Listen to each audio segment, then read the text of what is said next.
Hi everyone, welcome to my YouTube channel. तो आज का हमारा वीडियो सीडीपी से है। इस वीडियो में हम सीडीपी के कुछ प्रीवियस ईयर के प्रश्नों को कवर करेंगे जो कि पेपर फर्स्ट और सेकंड दोनों के लिए महत्वपूर्ण है। आने वाला एग्जाम जो सीटेट एग्जाम जुलाई में है उसके लिए सारे क्वेश्चन देखिएगा, वेरी वेरी इंपॉर्टेंट क्वेश्चन है। तो आप लोग वीडियो पर कंटिन्यू बने रहिए। आइए देखिएगा, हम इसमें पहला वाला क्वेश्चन कराते हैं। तो सबसे पहला क्वेश्चन जो है तो अभिकथन और कारण से लिया गया है, क्योंकि अब जो है तो अभिकथन और कारण से जो है तो बहुत सारे क्वेश्चन पूछे जाते हैं। तो चलिए देखिएगा, इसमें पहला वाला क्वेश्चन तो अभिकथन देख लीजिएगा क्या कह रहा है कि एक जो है बाल केंद्रित कक्षा व्यक्तिवादी होती है और एक कठोर संरचित पाठ्यक्रम का अनुसरण करती है। तो देखिए, कठोर संरचित देख लीजिएगा, ये कि एक बाल केंद्रित कक्षा व्यक्तिवादी होती है और एक कठोर संरचित पाठ्यक्रम का अनुसरण करती है। अब यहाँ पे लगा दीजिए क्योंकि कारण आर में क्योंकि बच्चा सबसे अच्छा तब सीखता है जब शिक्षक तानाशाह और नियंत्रक होता है। तो चलिए देखिएगा कि मतलब कि इसमें जो है अभिकथन और कारण में सही बताया जा रहा है या नहीं।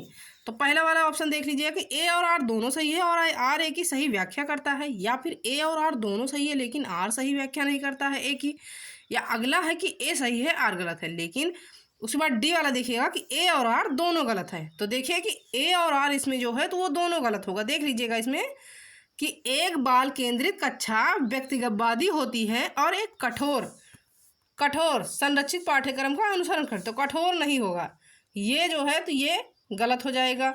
उसके बाद बच्चा सबसे अच्छा तब सीखता है जब शिक्षक तानाशाह और नियंत्रक होता है। तो बिल्कुल गलत है, ये भी नहीं होगा, शिक्षक का तानाशाही नहीं होना चाहिए।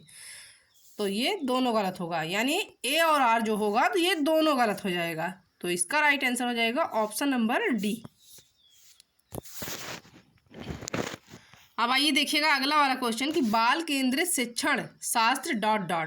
तो देखिए कि बाल केंद्रित शिक्षण शास्त्र जो है तो क्या होता है इसमें।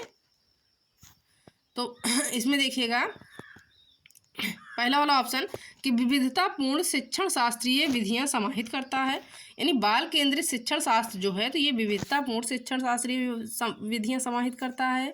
उसके बाद सेकंड है कि प्रजातांत्रिक कक्षा प्रक्रियाओं को समुन्नत करता है। थर्ड है कि बच्चों के मनोवैज्ञानिक विकास का ध्यान रखता है। उसके बाद अध्यापकों की सत्ता को प्राथमिकता देता है। तो आइए देखिएगा कि बाल केंद्रित शिक्षण शास्त्र जो है तो ये क्या करता है। तो पहले वाले ऑप्शन में दिया गया है कि पहला तीसरा और चौथा सही होगा, या पहला दूसरा और चौथा, या फिर दूसरा चौथा, या फिर पहला दूसरा और तीसरा। तो देखिएगा कि इसका राइट आंसर हो जाएगा कि पहला दूसरा और तीसरा सही होगा, क्योंकि देखिएगा कि बाल केंद्रित शिक्षण शास्त्र जो है तो ये विविधतापूर्ण शिक्षण शास्त्रीय विधियां समाहित करता है।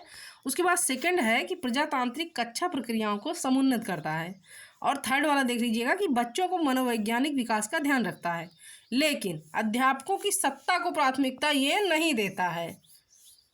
तो इसका राइट आंसर हो जाएगा ऑप्शन नंबर डी कि पहला दूसरा और जो है तीसरा, इसका राइट आंसर हो जाएगा।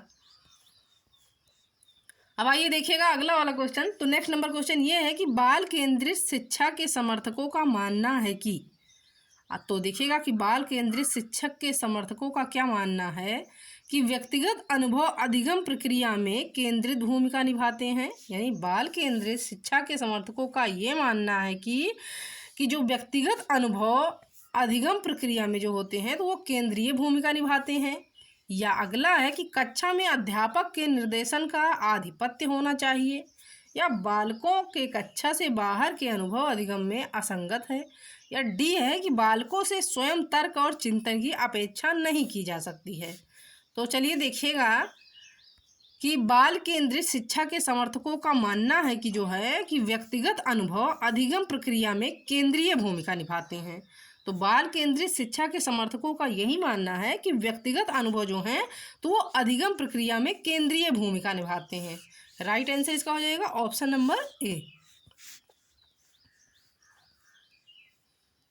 अगला वाला क्वेश्चन देखिएगा कि बाल केंद्रित कक्षाओं में बच्चा। तो देखिए कि बाल केंद्रित कक्षाओं में जो बच्चा होता है तो वो कैसा होता है, यानी किस तरह से उसको देखा जाता है, उसकी एक्टिविटी कैसी होती है बाल केंद्रित कक्षाओं में बच्चे की। तो देखिएगा ए वाला ऑप्शन है कि निष्क्रिय और नकलची के रूप में देखा जाता है, यानी बाल केंद्रित कक्षाओं में तो बच्चे को निष्क्रिय और नकलची के रूप में देखा जाता है, या फिर सक्रिय रूप से ज्ञान के निर्माण में लगे होते हैं, या अगला है कि ब्लैक बोर्ड से उत्तर को वैसे ही कॉपी करने के लिए उत्सुक होते हैं, या केवल निष्क्रिय श्रोता होते हैं। तो देखिएगा बाल केंद्रित कक्षाओं में बच्चे को, देखिए बच्चा कभी नहीं गलत हो सकता है, सीटेट एग्जाम में बच्चा तो कभी गलत हो ही नहीं सकता है। तो देखिए इसका पॉजिटिव आंसर कौन सा होगा कि बाल केंद्रित कक्षाओं में बच्चा जो होता है तो वो सक्रिय रूप से ज्ञान के निर्माण में लगे होते हैं, यानी बच्चा जो है तो वो एक्टिव होता है तथा वो ज्ञान के निर्माण में लगा होता है। तो इसका राइट आंसर हो जाएगा ऑप्शन नंबर बी। अब देखिएगा अगला वाला क्वेश्चन कि बाल केंद्रित कक्षा में अधिगम। अब देखिए बाल केंद्रित कक्षा में अधिगम जो है तो कैसा होता है, भाई बाल केंद्रित कक्षा में अधिगम जो सीखना होता है तो वो किस तरह से होता है, बच्चा कैसे सीखता है। तो ए वाला ऑप्शन है कि उत्तेजना प्रतिक्रिया सहचर्य के युग्म से होता है, यानी बाल केंद्रित कक्षा में अधिगम जो होता है तो उत्तेजना प्रतिक्रिया तथा साहचर्य के युग्म से होता है, या पुरस्कार और दंड पर निर्भर होता है, या शिक्षक और छात्रों द्वारा सह निर्मित होता है, या फिर पूर्णतः शिक्षक पर निर्भर है और छात्र की भूमिका निष्क्रिय है। तो ऐसा कुछ नहीं है, बाल केंद्रित शिक्षा में जो अधिगम है तो बाल केंद्रित कक्षा में अधिगम तो देखिएगा इसमें कि शिक्षक और छात्रों द्वारा सह निर्मित होता है। बाल केंद्रित शिक्षा में जो अधिगम होता है तो वो शिक्षक और छात्रों द्वारा सह निर्मित होता है, यानी दोनों के द्वारा जो है निर्मित होता है, दोनों की भूमिका होती है, शिक्षक और छात्रों द्वारा होता है ये सह निर्मित। तो इसका राइट आंसर हो जाएगा ऑप्शन नंबर सी। अब अगला वाला क्वेश्चन देखिएगा कि बच्चे सबसे अधिक अर्थपूर्ण ढंग से सीखते हैं। तो आइए देखिए कि बच्चे जो हैं तो सबसे अधिक अर्थपूर्ण ढंग से किस माध्यम से सीखते हैं। तो ए वाला ऑप्शन है कि व्याख्यान और प्रत्यक्ष निर्देश के माध्यम से, या फिर बी है कि बार बार यांत्रिक अभ्यास द्वारा सीखते हैं, या फिर सी वाला ऑप्शन देखिएगा कि जब वे सक्रिय रूप से कार्यों और गतिविधियों में लगे हों, या फिर डी है कि कार्यों को पूरा करने के हर कदम पर उचित पुरस्कार दिए जाते हैं।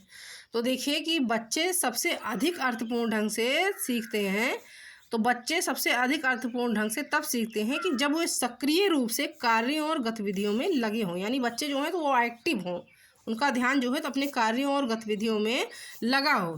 तो यानी जब वे सक्रिय रूप से कार्यों और गतिविधियों में लगे हों। तो इसका राइट आंसर हो जाएगा ऑप्शन नंबर सी।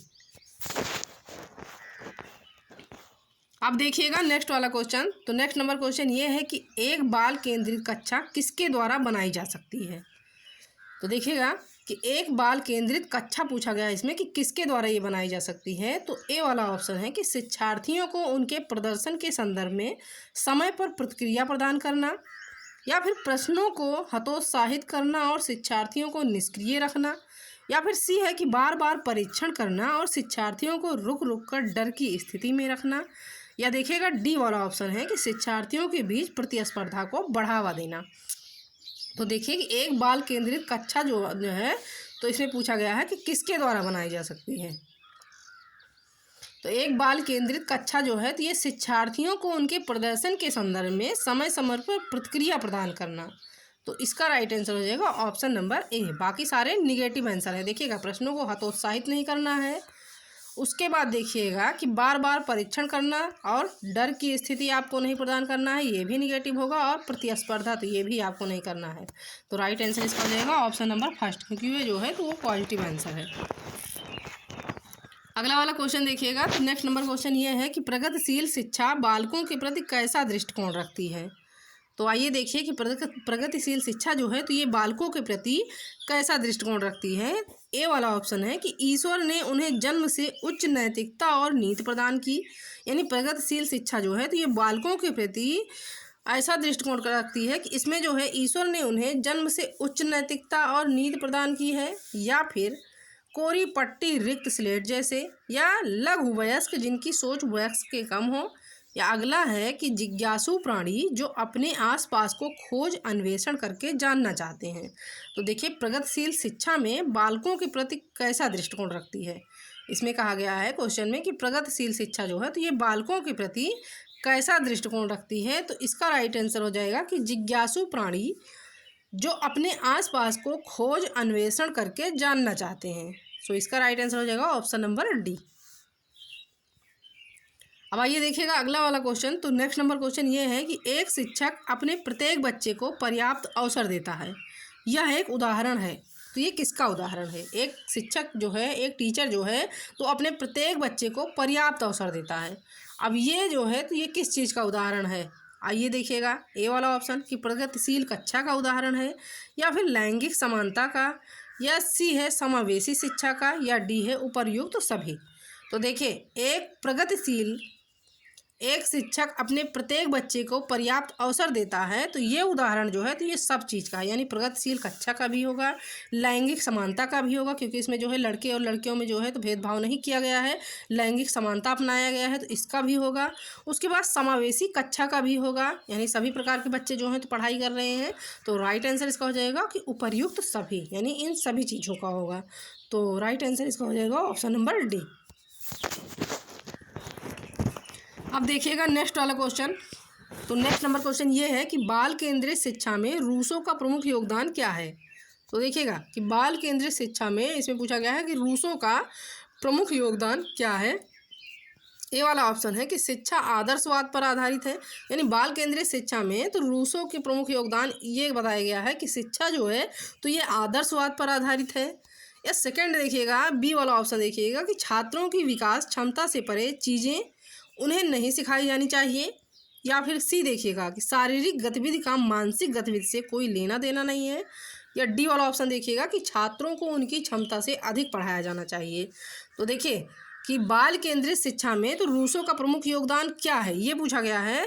तो बाल केंद्रित शिक्षा में रूसों का प्रमुख योगदान यही है कि छात्रों की विकास क्षमता से परे चीज़ें उन्हें नहीं सिखाई जानी चाहिए, यानी जो छात्रों के विकास क्षमता से जो ज़्यादा अधिक हो चीज़ें हो, जिन्हें बच्चे ना कवर कर पाते हों, तो उन्हें नहीं सिखाई जानी चाहिए।